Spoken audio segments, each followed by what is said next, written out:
Bollullos de la Imitación, un pueblo situado a tan solo 17 kilómetros de la capital, de Sevilla, y que recoge siglos de historia. Para conocer mejor Bollullos, nos encontramos en la plaza que recoge el nombre de su patrona, la Virgen de Cuatro Vitas. Y para conocerlo mejor, hemos quedado con Francisco Rivas, historiador del pueblo. Nos vamos y nos adentramos en el corazón de Bollullos de la Imitación. El nombre de Bollullos de la Imitación es un nombre de origen musulmán. En la documentación del siglo X-XI aparece el término Bollullu, que al parecer hace referencia a una planta endémica de la zona. Lo que pasa es que al día de hoy no hemos podido averiguar qué tipo de planta es. Entonces este término, con la llegada de los cristianos, con los repobladores del norte, acaba pronunciándose Bollullos. Y ahí entiendo que hay gente que es difícil pronunciarlo, pero es un nombre de origen árabe. En cuanto al término mitación, es una palabra del castellano antiguo que viene a equivaler a término municipal. Aparece mitación o mitanza, se escribe con Z, pero al ser el único pueblo que ha mantenido prácticamente su término municipal, su mitación intacta, ha conservado también el nombre. Había 5 mitaciones en el Aljarafe y solamente ha quedado Bollullos de la Imitación. En siglos posteriores la vida económica del municipio ha sido fundamentalmente la explotación del campo. Se aparecen diferentes cultivos, fundamentalmente el olivo y la vid, y muchos pinos. Aparecen muchos pinos que se explotaban en función de la producción de madera y de otros productos como por ejemplo las piñas y la miel con las colmenas. Entonces la población que existía fundamentalmente eran campesinos. Existían propietarios de grandes haciendas, las cuales nos quedan en nuestro término, como por ejemplo Torreblanca, Torrequemada, Raquejo, que eran eso fue una concentración de tierras que se produjeron sobre todo a partir del siglo XVIII. Raquejo proviene del apellido de uno de los dueños, don Dionisio Raquejo, que compró la hacienda en el siglo XVIII, y luego pasó a la familia Larrazábal.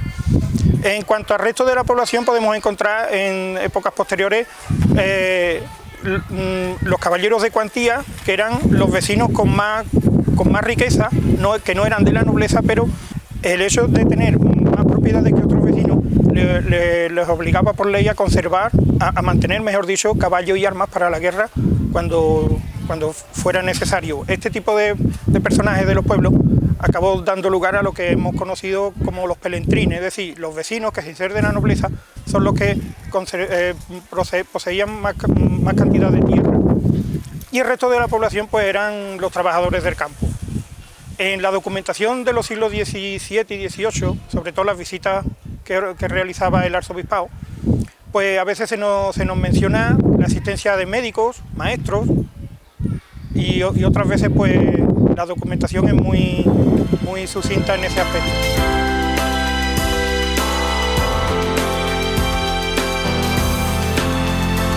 Bueno, la iglesia San Martín de Tours, cuando aparece en la documentación, sobre todo ya a partir del siglo XVI, aparece como patrón ya San Martín de Tours.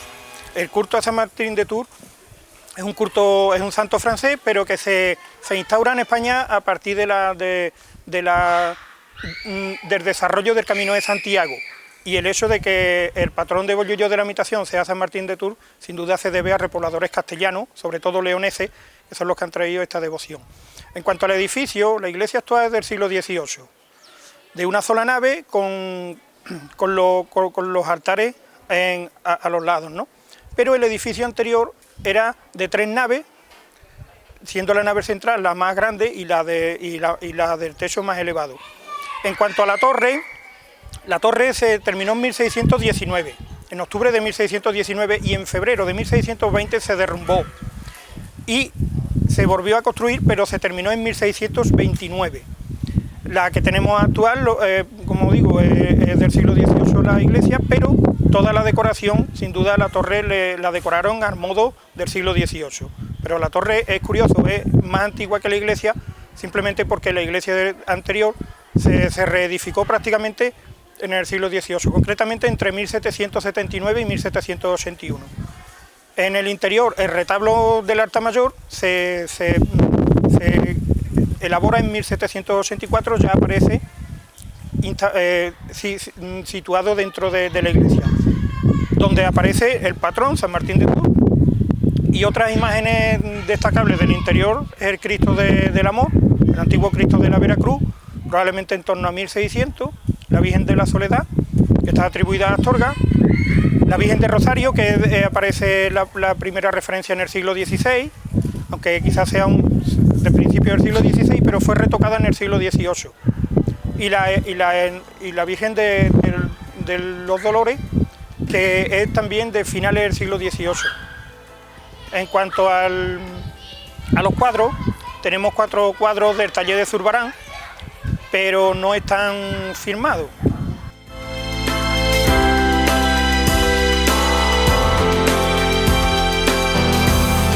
La ubicación de la plaza, por ser, como en otros pueblos de la geografía española, el centro de la vida social, en otros se llamó Nuestra Señora de la Inmaculada. Y en los años 60 pues se pasó a denominarse de Nuestra Señora de Cuatro Vitas. Aquí en la plaza había un pozo antiguo donde las últimas obras han descubierto unas galerías, unas cuevas que ya las personas mayores del pueblo las mencionaban, que son de época almohade. Y aparecieron también restos de época almohade, lo que demuestra que este lugar seguía siendo el sitio principal, el enclave principal del pueblo ya en época musulmana. En cuanto a las casas que nos rodean, son las que en su tiempo eran las casas mejores del pueblo, las casas de la burguesía y de los propietarios acomodados del lugar, que muestran unas fachadas propias de principios del siglo XX, con unos balcones muy característicos que se pueden apreciar también en las calles centrales de Sevilla.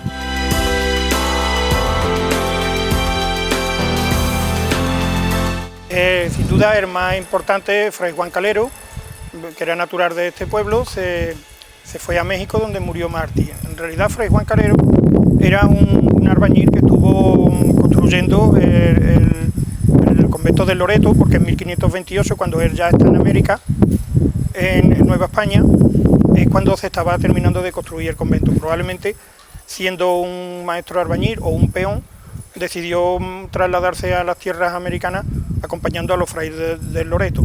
Allí se ordenó fraile y parece ser que su labor fue bastante importante, puesto que aprendió con facilidad el idioma nativo, el náhuatl.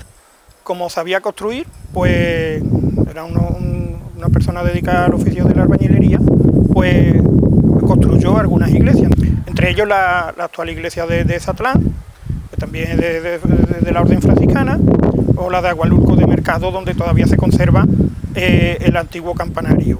En 1541 sufre martirio a manos de los indios chichimecas, que se habían rebelado contra las tropas españolas, pero Fray Juan Calero siempre fue una persona que estuvo defendiendo siempre la vida de los indios.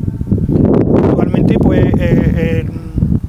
junto con otros frailes de Zatlán, se consideran los primeros mártires de las tierras americanas, pero aún no se ha procedido al hecho de su beatificación. En cuanto a otros personajes propios del pueblo, pues tenemos una serie de propietarios de haciendas, las cuales han acabado dándole nombre a las dichas haciendas. Mencionamos antes la hacienda de Raquejo, que era el apellido del primer dueño con ese apellido, que era don Dionisio Raquejo a partir del siglo XVIII. Pero tenemos otras haciendas, por ejemplo la hacienda de Baena, que se debe ese nombre a don Ignacio Baena, que fue otro propietario de la dicha hacienda. Primero la arrendó y después acabó comprándola. La venta de Noguero, en la carretera que va a Nalcázar, en un principio se llamaba Venta de Boyana, pero Juan Pedro Noguero la compró a finales del siglo XVIII y a partir de ahí pues, no ha dejado de llamarse Venta de Noguero. En cuanto a la nobleza, pues sabemos que tenían tierras en la localidad, pero en un principio no se inmiscuían en el gobierno municipal. Solamente a partir del siglo XVIII estos grandes asentados sí iban a empezar a formar parte del ayuntamiento, del concejo, que era como se llamaba antiguamente el ayuntamiento. Mencionamos algunos nobles, como por ejemplo Perafán de la Becerra, era un hidalgo que vivía en Torreblanca y murió a mediados del siglo XVI. Estamos en la calle Larga, o calle Real, como aparece antiguamente en la documentación, Estamos delante de la ermita de Nuestra Señora de Roncesvalles. Hasta mediados del siglo XVIII se conoció como el Hospital de San Sebastián. Aquí era donde se acogían a los pobres del lugar, se les daba asilo, al menos durante la noche, y también se reunían hermandades como la de San Sebastián o la Sacramental, que se unió a la Veracruz. En esta zona también estuvo ubicado el ayuntamiento del pueblo a mediados del siglo XVII. También en la esquina de la actual Caixa, en la esquina con la calle El Prado, estuvo el ayuntamiento desde mediados del siglo XIX hasta 1966, que se trasladó a la ubicación actual en la plaza. Aunque en la plaza, en la esquina de la cafetería, estuvo también el ayuntamiento en el siglo XVIII. En cuanto al antiguo hospital de San Sebastián, que no debía ser muy grande,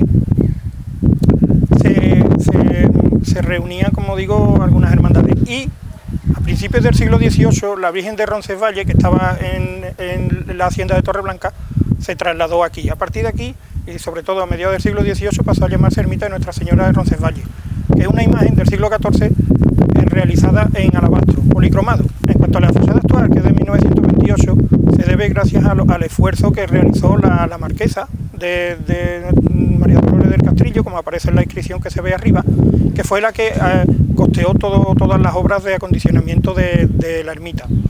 En su interior, además de la Virgen de Roncesvalles, encontramos el Gran Poder, obra realizada por nuestro paisano Antonio Pérez. Está la Virgen de la Merced, realizada por Álvarez Duarte. Tenemos una imagen de Reyes Cano de Nuestra Señora del Rosario, del Carmen, de segunda mitad del siglo XIX, y también está la imagen de San Sebastián del siglo XVI, y el Sin Pecado de la Hermandad de Rocío, que se fundó a mediados del siglo XX, concretamente en 1948.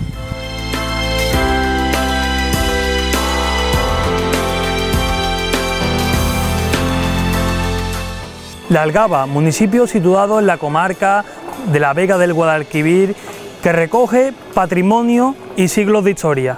Para conocer mejor la historia y las entrañas de este municipio, hemos quedado aquí, en la Plaza de España, con Manuel Molina, para conocer mejor la Algaba, para adentrarnos en el corazón de este municipio.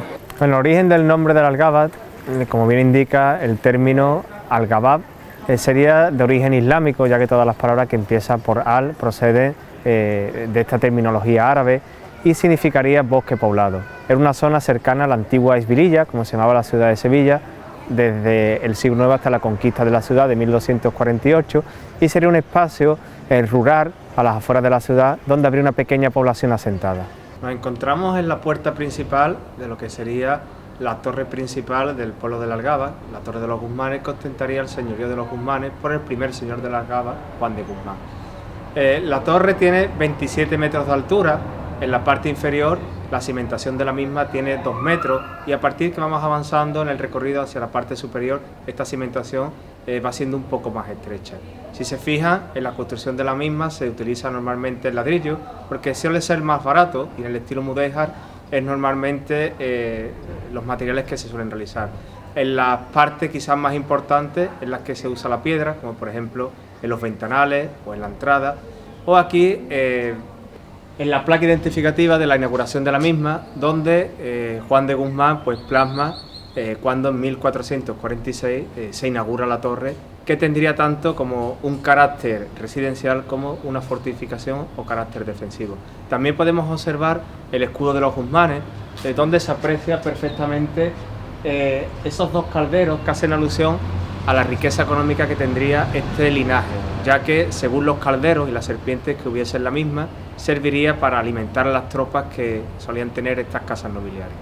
También era muy común que estos escudos nobiliarios tuviesen un parentesco con el rey y solían colocarle los leones y los castillos para que se simbolizase y se supiese que tenían esta relación con la casa real.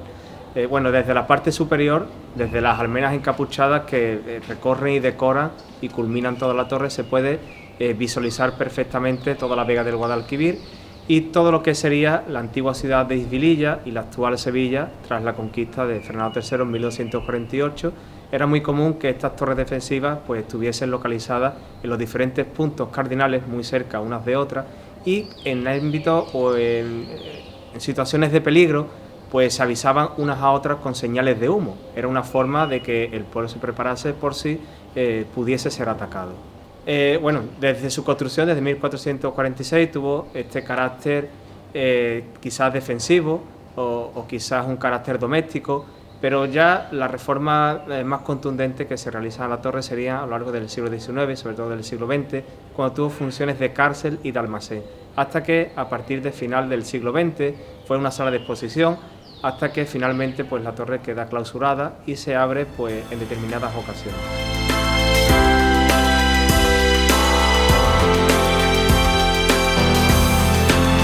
Poco después de la construcción de la Torre de los Guzmanes, se construye el templo parroquial de la Algaba, siguiendo la arquitectura mudéjar que en el entorno predominaba en toda la provincia de Sevilla. Pues comienza a construirse este templo, que no tendría las dimensiones actuales, un templo bastante más reducido, pero a lo largo de las centurias pues se fue ampliando hasta las dimensiones que tiene en la actualidad. En el interior del mismo nos encontraremos con una planta de cruz latina, dividida en 3 naves, siempre normalmente la nave central es más alta y más ancha que las laterales, y al igual que el abovedamiento y el artesonado mudéjar que se perdió, que se reconstruyó posteriormente, pero que no tiene la misma calidad artística que tendría en la antigüedad. Ahora mismo nos encontramos en lo que sería el antiguo cementerio situado junto a esta antigua parroquia, ya que normalmente los cementerios tal cual los conocemos hoy día pues no existirían. Por ejemplo, de Sevilla no se inauguró hasta el año 1853, por lo tanto estos cementerios serían espacios anexos a las parroquias. Ya posteriormente pues se construirían estos cementerios municipales, a lo cual se trasladarían los restos situados en las parroquias.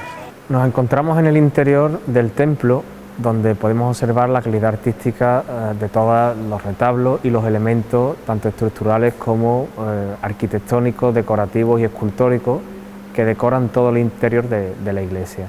En referencia al origen del nombre a la cual se denomina la iconografía de la iglesia por lo tanto se llamaría de Santa María la Blanca, vulgo Virgen de las Nieves, vendría desde la leyenda del Patricio Juan.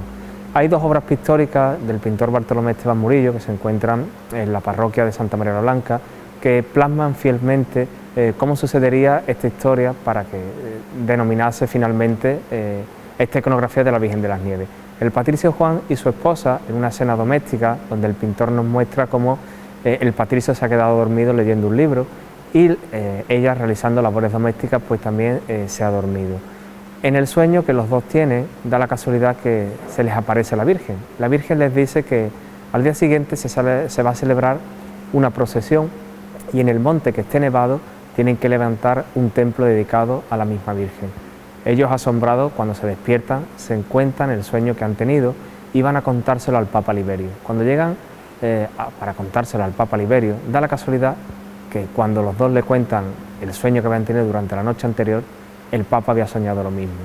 Pues se celebra la procesión ese 5 de agosto y es entonces cuando en el Monte Esquilino aparece nevado y posteriormente se levantaría el templo dedicado a Santa María la Mayor en Roma, que daría origen a Santa María la Blanca, vulgo la Virgen de las Nieves.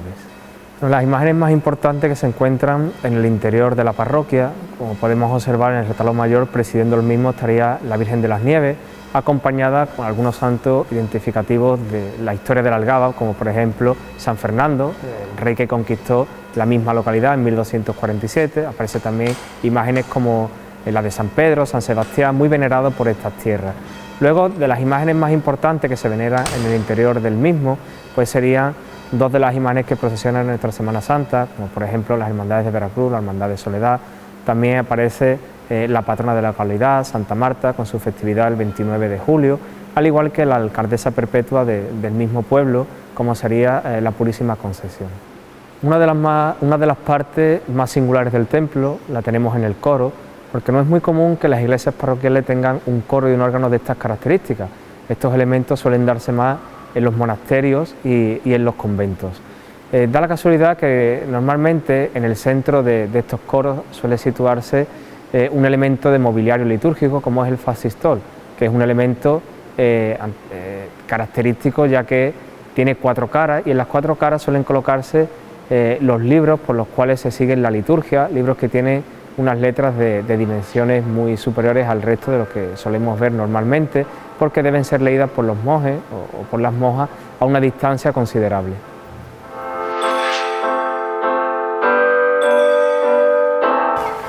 Desde los personajes más importantes que tuvo la Algaba desde el siglo XIV hasta ya bien entrado el siglo XX, desde la mitad del mismo, pues la Algaba ha dado origen a numerosos ilustres deportistas, cantantes, artistas, pintores, que nombran y llevan por todo el mundo el nombre de la Algaba como Agala. En términos urbanísticos, el pueblo se fue desarrollando en torno a sus edificios principales como es la torre y la parroquia del mismo, a partir de la cual se fueron adosando las casas que aún siguen perdurando pegadas a la misma torre y a la misma iglesia, un urbanismo un tanto medieval con origen islámico en la que podemos observar calles entrelazadas, adarves, calles encubiertas, calles sin salida, que forman un plano irregular, siendo prácticamente la mayoría de las calles del centro histórico de la localidad.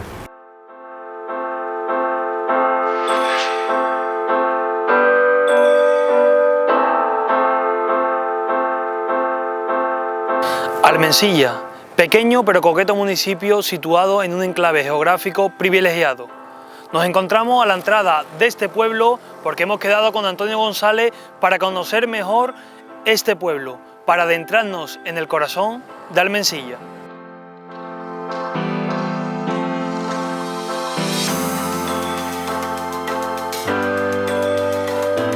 En cuanto al nombre del pueblo, hay varias teorías con respecto al mismo, todas posibles, aunque no hay ninguna a ciencia cierta de que sea así.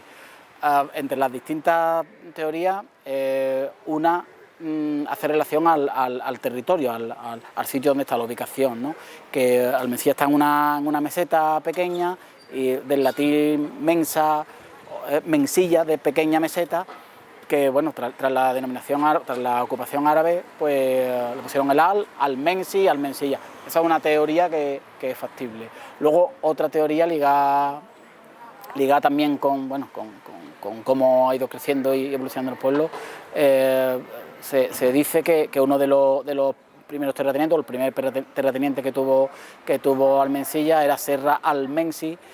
De ahí que puede ser otro de los orígenes. Ligados con eso, también hay algunas denominaciones así en árabe que están muy relacionadas y que suenan también a lo mismo. Por ejemplo, Desván, Al-Mazrilla, Al-Mancila, que significa posada, Al-Mansaf, que es la mitad del camino. Todo eso coincide con una posible teoría de que hubiera efectivamente una alquería, que fuera por un tal Serra Almensi, que sirviera de posada a quien pasara, por la ubicación, que he dicho antes que estaba en la hacienda de la hacienda de Majalcofa, que está al lado del cordel Tía de Villamanrique, que corta abajo con la vereda, la cañada real de las islas. Es muy posible, y que fuera una mezcla entre posada, alquería, Serra Almensi, la mitad del camino, todo eso coincide. De hecho, es más posible, o bueno, a esa teoría me agarro yo, es más posible que sea esa conjunción que la otra del sitio de Mensilla, aunque podría ser perfectamente.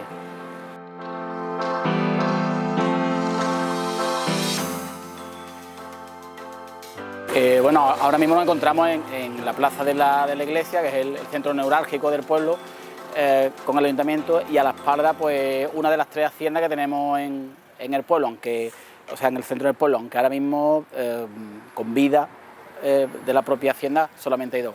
Esta es una de ellas, que es la hacienda de San Antonio, que es de la... Bueno, las épocas son las 3 básicamente las mismas, que luego, si te parece, hablamos de eso. Data aproximadamente desde, o que se tenga constancia o conocimiento, desde el siglo XVII, cuando ya empezaban a vivir gente por los alrededores y demás, y se ha dedicado y se dedica de hecho exclusivamente al tema de la aceituna, recolección de aceituna, envasado de aceituna y y demás. Antes sí es verdad que entraba por aquí mucha gente en la época de aceituna, por esta puerta además. Una vez que terminaban pues tenían que seleccionarla y todo eso. Ya es más maquinaria y entra por la puerta de atrás. Está la puerta principal bueno, que colinda con la iglesia. De hecho, antiguamente tenía una puerta de acceso para los dueños, los propietarios, que podían acceder directamente a la iglesia sin mezclarse con la gente, aunque eso ya se cerró. Dicen, lo que pasa es que no hay datos tampoco que confirmen eso, ¿no? que la iglesia pertenecía a la hacienda y que la hacienda la cedió al pueblo, ¿no? Otros datos no dicen eso, dicen que la iglesia estaba ahí pegada a la hacienda y tal, y que bueno, simplemente pues que le concedieron una entrada especial por ser gente de otra escala social, ¿no? Bueno, en la fachada principal de la hacienda tenemos un azulejo con una inscripción, creo que se puso en el 1700, o sea, a mediados del siglo XVIII, aunque hace mención a una concesión que se hizo casi un siglo antes, a principios del siglo XVII. Lo que dice es que el rey Felipe IV pues cede, en agradecimiento a los servicios, cede al dueño de la hacienda, por entonces Francisco Fernández Marmolejo, le cede la hacienda y una serie de espacios y demás. Esa cesión se concede porque por aquella época, a principios del XVII, había muchas disputas entre toda la zona de las Jarafes sobre las tierras que había. Y bueno, para evitar ya cualquier tipo de problemática, pues el rey le concedió eso. Se supone que tendría esta persona a mano para llegar hasta el rey, que el rey le concediera. Y lo que dice a fin de cuentas es que le cede todos esos terrenos en agradecimiento a los servicios. Y además los terrenos, nadie puede acceder a esos terrenos ni para pastar cuantos había animales y demás, por supuesto a las tierras de recolección de aceitunas, y además le dejan en potestad al dueño quedarse con esos animales o retener de alguna manera a la persona o a los animales, como si fuera una especie de cárcel o algo así. Retenerlos ahí durante un tiempo hasta que se haga un juicio, o sea, le da potestad a eso. Y además pone una multa de hasta 10.000 maravedíes de la época en caso de que alguien no acatara esa ley. Más o menos eso, era una especie de papel que certificaba al dueño de esta hacienda que ningún otro dueño de ningún otro lado le ocupara su terreno. Lo que pasa es que lo hizo de una manera muy drástica, para amedrentar de alguna manera a cualquier persona. Bueno, como he dicho antes, esta es una de las 3 haciendas que tenemos en el pueblo. Una ya está derrumbada, que es la de Majalcófar, y luego está la de Santa Cruz, Hacienda de Quinta. La que está derrumbada, bueno, pues se ha ido dejando, los dueños se fueron y demás, y se ha ido derrumbando con el tiempo y demás. Dicen algunos escritos que por ahí dicen que ese era una especie de alquería principal donde empezó de alguna manera el pueblo, cuyo propietario era Serra Almensi, que de ahí es una de las hipótesis del nombre del pueblo, en honor a Almensi. De todas maneras, hay otros escritos que no coinciden con eso y que dicen, y bueno, yo cada uno es libre, ¿no? Yo me fío más de esos estudios, ¿no? Dicen que el comienzo del pueblo está en la otra hacienda, en la hacienda de Santa Cruz, la hacienda de Santa Cruz, la hacienda de Quinta, vamos. Porque hay planos de la época que luego se han ido cotejando con la actualidad, que se ve cómo fue creciendo el pueblo, las casas colindantes en torno a esa hacienda. Esta, sin embargo, estaba vacía, aunque las fechas son similares y hay veces que cuando nosotros le preguntamos, los dos dueños dicen que la suya es más antigua. Bueno, eso en algún lado estará escrito, de momento eso no lo hemos podido ver. El caso es que aquella parece ser, según los estudiosos, que es el comienzo del pueblo, y en torno a esa hacienda pues se fueron construyendo las casas alrededor. Sí es verdad, y es curioso también, que esa hacienda está en el centro del pueblo, pero terminaba, o sea, hasta hace relativamente pocos años el pueblo terminaba ahí, estaba la calle principal, que venía de Bollú, que bajaba de Majalcófar, de ahí para la derecha, enfrente de la hacienda, todo eso era campo, o sea, estaba en el centro del campo, o sea, en el centro del pueblo, pero casi en la periferia, ¿no? Y de ahí para adentro fue creciendo el pueblo. Además parece, según algunos estudios, según esos estudios de los planos, había una especie de pasillo que separaba la hacienda de todas esas casas, pero por lo que sea parece ser que el dueño de la hacienda pues se comió ese pasillo. No está muy claro eso, parece que hubo controversia en la época. El caso es que ya no hay ningún pasillo, cualquier persona que pase por ahí, por el Callejón de Clarita y por la otra, y por la hacienda, por la plaza de Maitá, va ahí haciendo un pequeño zigzag, pero todas las casas están pegadas a la hacienda. Se supone que ese es el inicio del pueblo, de ahí empezó a ir poco a poco creciendo. Bueno, esta es la iglesia de Nuestra Señora de la Antigua, que es la patrona del pueblo. Aunque no hay una fecha concreta, se estima que la construcción empezó en el siglo XVI, aunque continuó en el siglo XVII. También se supone por los diseños de los planos que es de origen mudéjar, aunque no hay constatación como tal de que sea así, pero parece ser. Y también, bueno, teniendo en cuenta los pueblos de alrededor y demás, es bastante posible que sea así. No obstante, sufrió varias modificaciones en el siglo XVIII, bueno, en el resto de los siglos, ¿no? Importantes, eso, siglo XVIII y tal, y luego ya a lo largo del siglo XX y hace unos años que también cambiaron las cubiertas, toda la parte del tejado y la puerta de aquí, la puerta principal, también la cambiaron hace poco tiempo. Consta como la mayoría de las iglesias, un cuerpo central y dos laterales, donde bueno, en el cuerpo central al final, al fondo está el altar mayor, donde ahí está el Cristo de las Penas, que es el que preside de alguna manera la iglesia. Luego los laterales pues hay una serie de vírgenes y santos y tal, los más destacables, la Virgen de la Antigua, lógicamente. Bueno, el Sagrado Corazón de Jesús, que también es importante aquí en el pueblo, que se hace la feria por él y sale en procesión en junio y tal. El patrón, San Diego, aunque esté la mitad del año aquí y la otra mitad del año en la ermita, pero cuando no está la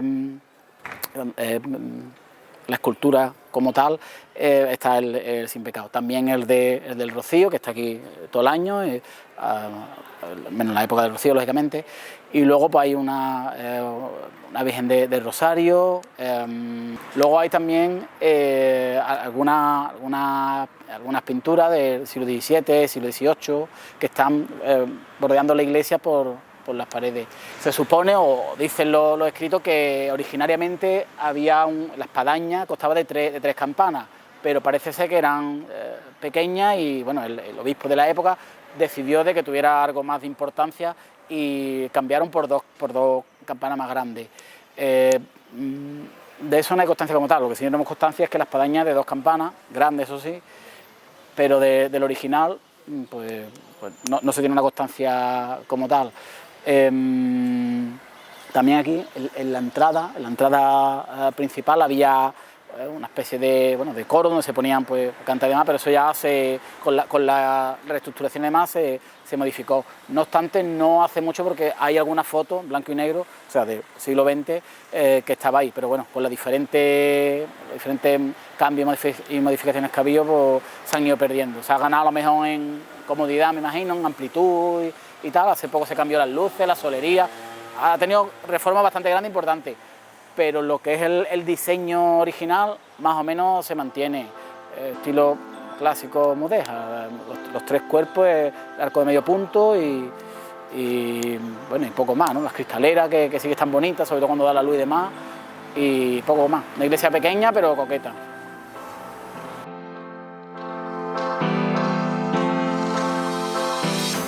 Bueno, este es el ayuntamiento del pueblo. Ha sufrido varias modificaciones a lo largo de su historia. Hace relativamente pocos años ha sido la última en cuanto a la estética y demás.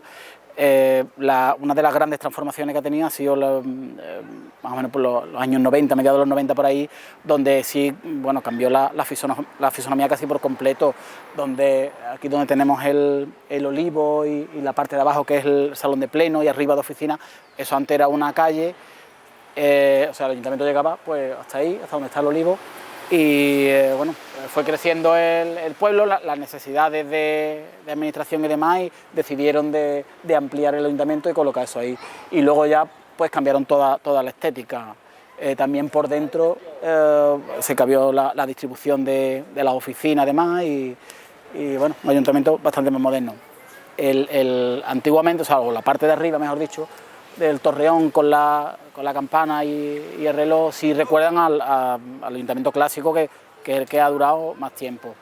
En cuanto al reloj, un reloj que tiene 120 años de antigüedad, se instaló en el año 1899, y es un reloj que se le encargó a un relojero inventor de Madrid, a Antonio Canseco. Bueno, el ayuntamiento en aquel momento decidió que necesitaba un reloj para dar las horas y avisar de los horarios a todo el mundo, a todos los vecinos. Y tras varios años de gestión, pues al final lo instalaron, lo pagaron también en varios años, y bueno, desde entonces pues está aquí. Es un reloj muy artesano, manual. Desde fuera, quien no lo haya podido ver, solamente puede ver eso, la esfera, que también se cambió hace unos años, y bueno, y la parte de arriba de la torre. Por dentro sí es bastante coqueto, es muy singular. Necesita pues darle cuerda a diario y una serie de mantenimiento de la época, ¿no? Esto maquinaria, o sea, el digital no existe, hay que atornillar de vez en cuando, hay que untar un poquito de aceite y tal, pero bueno, de momento sigue funcionando y es uno de los monumentos que tenemos en el pueblo.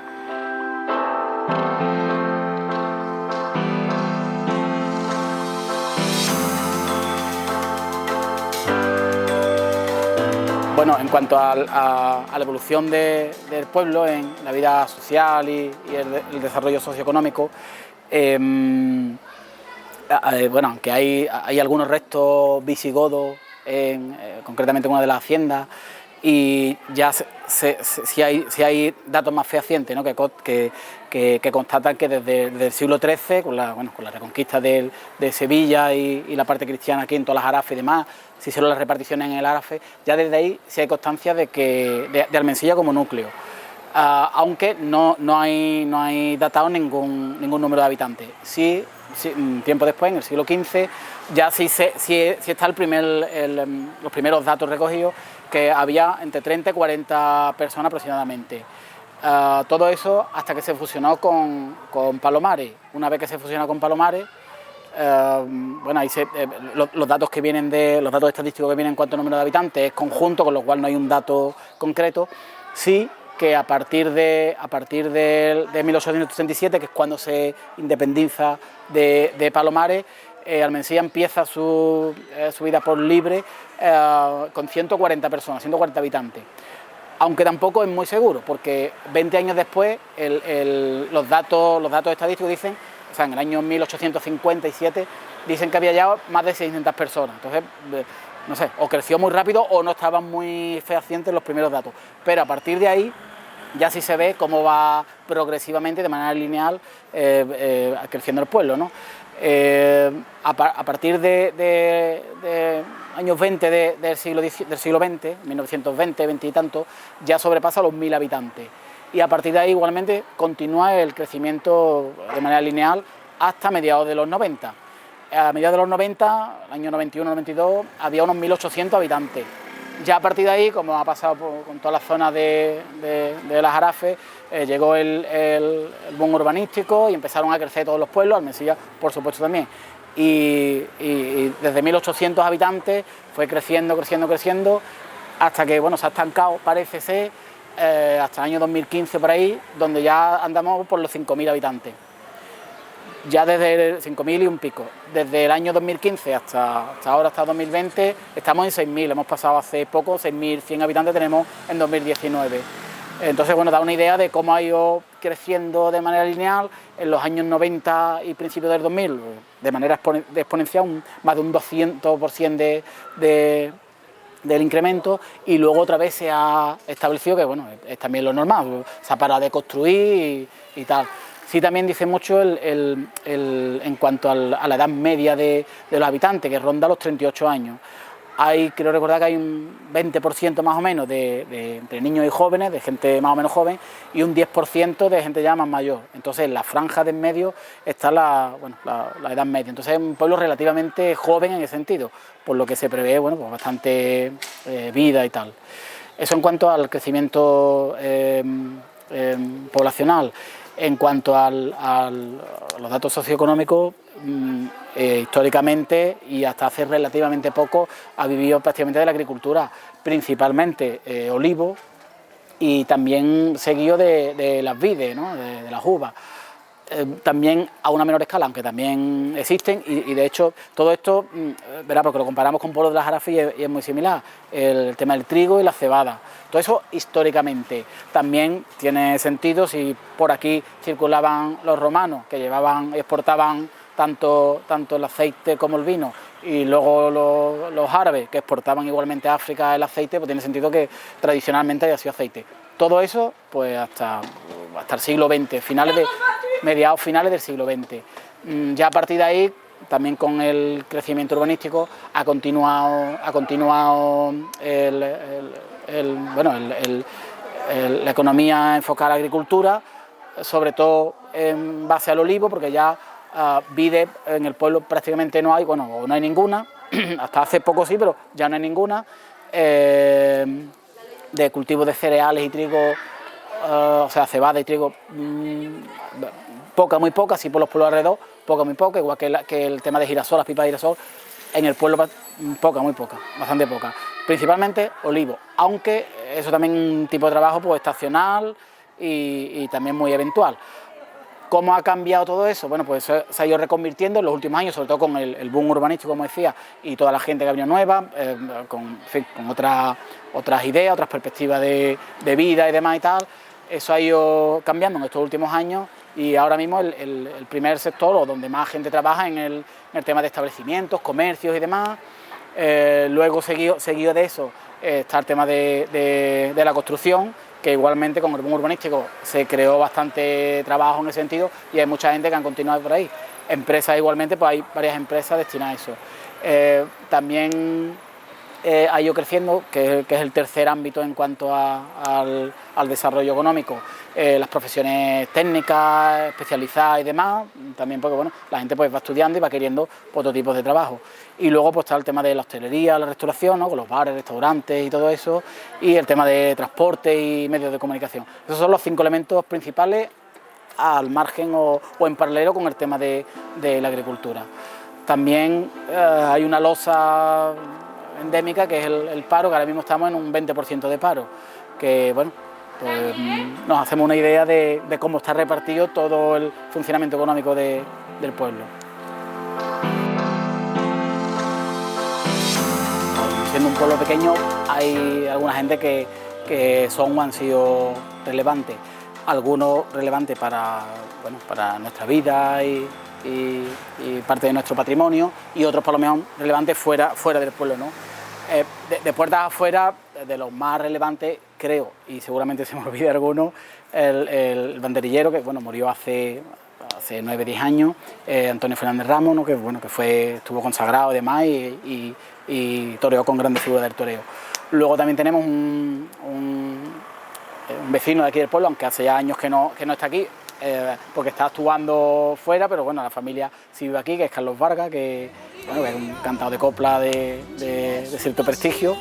Lo que pasa es que todavía es muy joven y a lo mejor se reconocerá toda su trayectoria, pues me imagino dentro de unos años que le quedan muchos años. Que lo tome por marido, por 3 veces dijo no, y la causa es tan osuna, morenita de aceituna, que por ella se le olvidó. Bueno, y otras personas relevantes a nivel local, personas como Juan José Díaz, principalmente, y Joaquín Cozas, ¿no? Que es donde hemos sacado toda la información de la historia, donde se puede consultar ahora mismo lo que tenemos en cuanto a historia de Almensilla, que bueno, uno fue profesor de historia y bueno, aparte de promover la biblioteca, la cultura en el pueblo, el otro, Joaquín, pues aparte de de profundizar la historia y escribí también un libro de historia. Escribió varios de poesía y relacionados con nuestras tradiciones, con la romería, con la idiosincrasia, con el pueblo, que también está muy interesante. Otros libros de ensayo y tal, que fueron muy interesantes. Por otro lado también, un poeta que no es de nacimiento de aquí, pero sí ha vivido aquí prácticamente toda su vida, y bueno, y le tenemos cierto cariño, que es Pepe Franco, que igualmente escribió varios libros de poesía, que hace poco lo hemos editado y está igualmente a disposición, y también mienta varias cosas de la zona de las Jarafes, porque al final todos los pueblos son muy parecidos, pero también concretamente de Almensilla.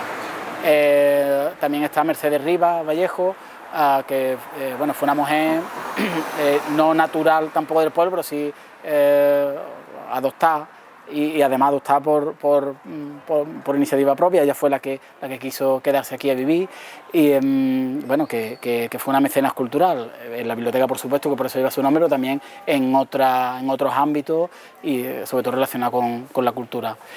Luego en otros ámbitos, yo creo que puede destacar también por ejemplo la Hermandad del Rocío, el primer hermano mayor, que creo que es hermano de honor o algo así, que fue Rafael Pichardo, que fue el que promovió, junto con la gente que estuviera en su momento, ¿no?, la directiva, promovió la Hermandad del Rocío de aquí, y además tiene una calle a su nombre.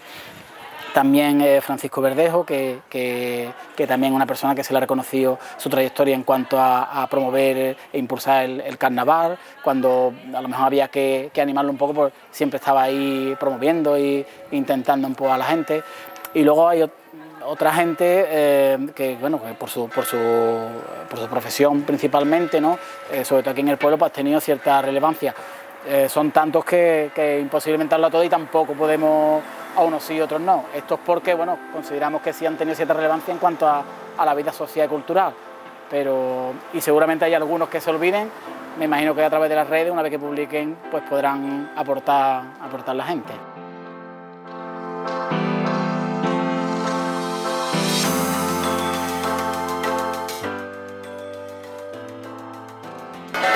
Bueno, además de la iglesia, que es el monumento principal que tenemos en el pueblo y que está catalogado como tal, y bueno, y además del reloj que hemos hablado, y de, bueno, unas calles, plazas, de la fisonomía arquitectónica y callejera del pueblo, y alguna iconografía que hay también por algunos sitios que tienen su historia y demás, que pueden buscar los libros y en internet. Uno de los no es un monumento como tal, pero sí es un espacio tampoco es cultural, aunque lo recoge en el catálogo de la consejería. Uno de los sitios relevantes del pueblo es el cementerio. Data de la construcción, por lo menos, data de 1902, o sea, 118 años de historia. Y bueno, como reseñable, la anécdota más reseñable es que hace unos años rodaron ahí una parte de Isla Mínima, que fue una de las escenas más emotivas de la película, y además ese día salió así lloviendo de más, con lo cual cargó de más emotividad esa escena, y bueno, normalmente está abierto para quien quiera visitarlo. He encontrado la cartilla de ahorro de mis hijas.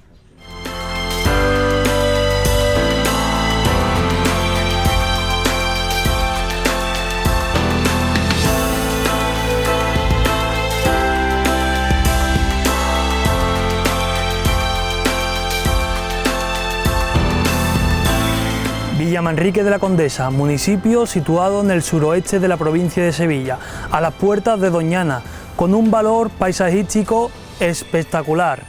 Para conocerlo nos encontramos en la Plaza de España, conocida por muchos rocieros, aquí en Villamanrique de la Condesa, porque hemos quedado con el cronista José Zurita para conocer mejor este municipio, para adentrarnos en el corazón de Villamanrique de la Condesa, que curiosamente ya os adelanto que no siempre se llamó así. Y precisamente eso, Villamanrique de la Condesa, ¿de dónde proviene ese término? Bueno, Villamanrique de la Condesa es desde 1916, en que se le puso el apellido de la Condesa al nombre del pueblo, en honor a doña Isabel Francisca de Orleans y Borbón, condesa de París, que fue una gran benefactora del pueblo, y el rey Alfonso XIII le concedió ese nombre a Villamanrique. Villamanrique anteriormente, hasta esa fecha, se había llamado Villamanrique de Zúñiga, desde 1577, en que el rey Felipe II le concede el marquesado de Villamanrique a don Álvaro Manrique de Zúñiga.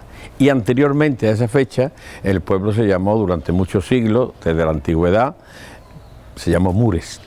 ¿Se tiene certeza el por qué cambió el pueblo de Mures a Villamanrique, aunque cambiara luego el... Sí, por supuesto, te lo acabo de decir, porque cuando Felipe II le concede el marquesado a don Álvaro, pues don Álvaro decide cambiar el nombre y ponerle su nombre, Villamanrique de Zúñiga, porque era Manrique de Zúñiga.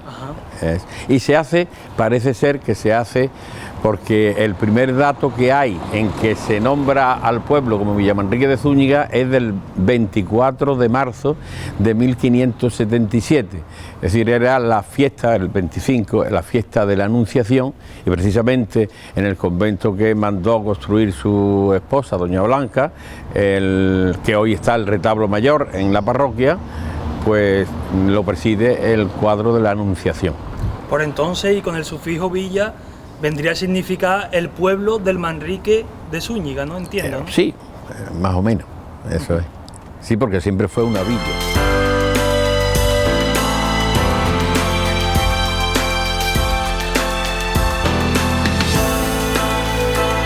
Pues estamos ahora mismo en la puerta del Palacio de Villamanrique.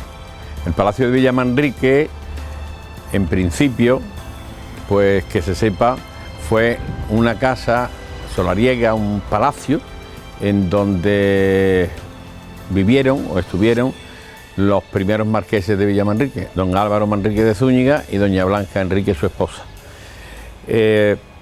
Parece ser que antes de ello, pues algo habría, alguna edificación habría.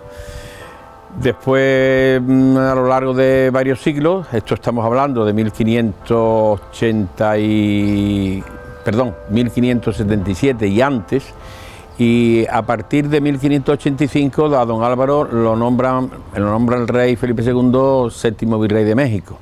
Cuando vuelve, cayó en desgracia allí por culpa de un lío con los frailes, pues cuando vuelve, él muere en Madrid y luego se viene aquí doña Blanca y manda a construir el convento de franciscanos que hubo, diríamos anexo al lado del palacio, y el palacio pues estuvo hasta mediados del 19, perteneció a la familia, a los marqueses de Villamanrique, al conde de Altamira, en fin, pero a mediados del siglo XIX pues se hacen con esto, con el palacio y con las fincas que pertenecían al palacio, los duques de Montpensier. Y los duques de Montpensier pues rehacen, modifican, arreglan todo lo que era la construcción, y luego de los duques de Montpensier vivió la condesa, que ya hemos dicho antes, por la que se llama Villamanrique de la Condesa, y luego la infanta Luisa y las hijas de la infanta Luisa, en concreto doña Esperanza de Borbón y su marido don Pedro de Orleán, fueron los que últimamente vivieron 6 meses aquí y 6 meses en Brasil. El palacio ha tenido piezas y tiene piezas museísticas de las mejores pinturas del siglo XIX y de distintas épocas que lo hacen museo. Ahora mismo está en restauración. Los actuales dueños, el duque de Segorbe y su esposa doña María de Gloria, pues lo tienen en restauración, y esperemos que pronto pues veamos aquí algo importante para el pueblo. ¿Qué otra utilidad ha tenido este palacio más allá de la residencia? Porque también supone un atractivo turístico para el municipio, llama la atención un palacio de tales características, esta edificación en Villamanrique de la Condesa. ¿Qué otra utilidad o qué otra vida ha tenido este? Bueno, vida ha tenido muchísima. En los últimos tiempos, pues aquí venían de cacería los reyes, los reyes Alfonso XII, Alfonso XIII, el rey Juan Carlos estuvo bastantes veces aquí. Yo me acuerdo cuando se casó doña María de Gloria en 1972, que el actual rey de España, Felipe VI, era un niño pequeñito, y hay fotografías muy graciosas de aquella fecha. bueno, y aquí han pasado reyes y nobleza y de todo el mundo, porque cuando aquí se celebró la despedida de soltera de la infanta Elena, pues vinieron de todo el mundo. De todo el mundo. Fue muy curioso, sobre todo cuando la gente estaba en la plaza, a los que más aplaudieron fueron a los jeques árabes. Llegaban todos, y no sé por qué, todo el mundo aplaudiendo, y la verdad es que ha sido un lugar muy visitado por gente de las monarquías de todo el mundo. La primera vez que vino a España la princesa Ana de Inglaterra fue precisamente a la boda de doña María de Gloria en 1972, que durante el régimen de Franco nadie de la monarquía inglesa había llegado. En fin, muchísima gente. ¿Qué otras curiosidades materiales, además de la que usted ya ha comentado, se esconden detrás de esta... Bueno, aquí ha estado, siempre ha habido acuarelas del hermano de Gustavo Adolfo Bécquer, que era pintor. Ha estado también la Moña, la Santa María Magdalena de Valdés Leal. Hay un cuadro impresionante, de bastante dimensiones bastante grandes, que es el cuadro del bautizo de la condesa, de Isabel Francisca de Orleans. En fin, me acuerdo que, por ejemplo, cuando se vestía el comedor de familia para cuando había algún evento importante, pues siempre me llamaba a mí la atención cuando se ponían dos teteras en los alféizares de la ventana. Uno era regalo de Franco, cuando se casaron ellos, y otro regalo que le hicieron a don Pedro de Brasil. Uno era de oro con marfil y otro de plata, muy bonito. En fin, hay cosas muy interesantes. Nos encontramos ahora sí en la Plaza de España, conocida por muchos rocieros. Por aquí discurren muchas hermandades. Tendremos un programa especial dedicado al rocío, donde conoceremos y profundizaremos sobre todo sobre estos 7 escalones por las hermandades que aquí pasan en su discurrir hasta la ermita del Rocío. Pero hoy lo importante es conocer históricamente Villamanrique de la Condesa. José, detrás de nosotros la parroquia, ¿de qué año hablamos, de qué data este edificio? Bien, en este mismo sitio estuvo la parroquia antigua, una parroquia mudéjar, que el conde de Altamira la mandó derribar en 1800 porque había quedado muy dañada con el terremoto de Lisboa de 1755. Este templo, este edificio, estuvo en alberca, como dice Madoz en su diccionario, estuvo en alberca hasta que a mediados del siglo XIX, cuando llegan los duques de Montpensier, pues colaboran para que se termine la parroquia, porque claro, no había suficiente dinero para terminarla, y se termina a mediados del siglo XIX en esta parroquia, que es de estilo neoclásico, pero que en su interior hay obras importantes de arte que no eran de aquí, eran del convento de franciscanos, que ya lo he comentado, que doña Blanca fundó, y entre otras obras importantes está el San José, que se atribuye a Juan de Mesa, el retablo mayor, que es de Diego López Bueno, que fue el discípulo aventajado de Martínez Montañés. Hay cuadros, hay lienzos del suegro de Velázquez, de Pacheco. Hay una Inmaculada de estilo castellano que también procede del convento, con sus altares también de Diego López Bueno. Está el Sin Pecado más antiguo de los que peregrinan hoy al Rocío, que es el Sin Pecado de la Hermandad de Villamanrique de 1766. Además, pues, cosas interesantes pueden ser los 2 tibores que acompañan hoy en día al retablo mayor, que los regaló la condesa de París y que proceden nada más y nada menos que del Palacio de Versalles. Lo trajeron al Palacio de San Telmo los duques de Montpensier, pero luego la condesa se los trajo a su palacio, que estaban en el palacio puestos, y son 2 obras de arte dorados al fuego preciosos, franceses. También pues en el retablo mayor hay un relicario del siglo XVI extraordinario. imágenes interesantísimas y antiquísimas como la de San Blas o la de San Roque de Juan de Astorga o la Virgen del Carmen de Ramos, en fin, un Cristo yacente de principios del siglo XVII magnífico, de porte académico.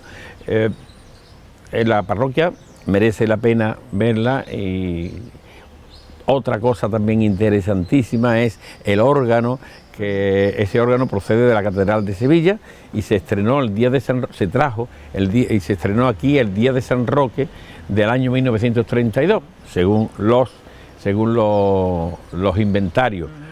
Una casulla también muy bonita y preciosa del siglo XIX, bueno, yo qué sé, que fue regalo del rey de Francia, en fin, montones de cosas. De materiales y de cosas de gran valor y de gran peso, José, y realmente la vida religiosa ha tenido especial importancia en ese municipio, al igual que en otros muchos andaluces y prácticamente de toda España, y ha girado, digamos, lo que es la vida del pueblo y las construcciones alrededor de lo que es la parroquia. Principalmente la devoción grande del pueblo, que es la Virgen del Rocío.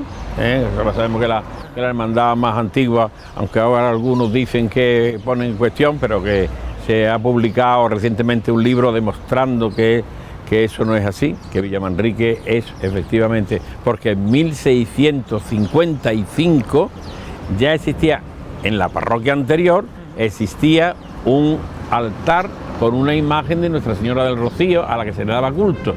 Lo dice un testamento que se halla en el archivo de protocolo de Sanlúcar de un manriqueño, Juan Sánchez Clavijo, de esa época. En fin, es muy interesante. Me podría llevar horas y horas hablando de la parroquia, hablando de todo lo que contiene. Curioso también la capacidad para sintetizar todo el material que tiene y para poder contarlo así, José, se lo agradezco. Y me refería ahora a la torre. Quería decir que la construcción del pueblo va alrededor de lo que es la iglesia, pero el símbolo más llamativo de un pueblo y, digamos, el punto neurálgico es la torre de la iglesia. ¿De qué año data y qué características curiosas? Siempre nos dijeron los viejos que la torre la habían hecho los moros, y nosotros siempre decíamos que eso era la invención del pueblo, una ilusión, pero no. Después pensábamos que la torre era del siglo XIX y resulta que, investigando en los archivos de protocolo de Sanlúcar la Mayor, pues encontramos varias actas que en 1641, pues se hace una remodelación de la torre. Vienen los albañiles de Paterna del Campo, se acogen a la jurisdicción de Villamanrique, se acogen porque, claro, tenían que responder ante la justicia si no cumplían con su contrato. Y claro, la torre, lo primero de la torre tuvo que ser de la iglesia de Mudéjar, es decir, de la época de los moros. Así que los viejos llevaban razón. Muy interesante en la torre, muy interesante las campanas, que dice un acta de mediados del 19, que se bajan de las 3 campanas que hay en la torre, se bajan 2, una de ellas, que hoy se llama Ave María, sin el ave concepta, sin pecado concebida, que es la que repica cada vez que aparece una hermandad por esta plaza, ¿verdad? La torre, pues eso diríamos algo emblemático para la gente de Villamanrique. Ha tenido bastantes personajes ilustres y destacados en la historia. Entre ellos, pues puedo recordar a San Florencio, que fue uno de los primeros mártires sevillanos, que era hijo de un cónsul romano que vivía en Chilla, que es una finca del término de Villamanrique, y lo martirizan. La custodia de Arfe del Corpus de Sevilla lleva la imagen de este santo y está la arqueta de los restos allí en la catedral. Otro personaje también, santo, el San Pedro de Zúñiga, que lleva el nombre del colegio de Villamanrique, lleva su nombre. San Pedro de Zúñiga, que fue hijo de los marqueses que hemos ya comentado, los marqueses de Villamanrique, y que fue martirizado en Japón. Se conserva una de las piezas que se conservan en la parroquia es su copón, que es precioso, del siglo XVI, una obra maravillosa de orfebrería. Otros personajes más modernos, más de otros tiempos más cercanos, pues el torero Pascual Márquez, que ya sabemos que la Feria de Sevilla, pues una de las calles de la feria lleva su nombre, Pascual Márquez, torero de bastante fama. En fin, ha habido muchos, bueno, y no me puedo olvidar del personaje que todos llevamos en la mente, que fue el cazador que se encontró a la Virgen del Rocío. Para nosotros, Goro Medina. Y bueno, hay una lista grande últimamente también hubo un sacerdote, don Miguel Bernal Zurita, que también lleva una calle en su nombre, que fue un destacado orador y escritor de principios del siglo XX en Sevilla.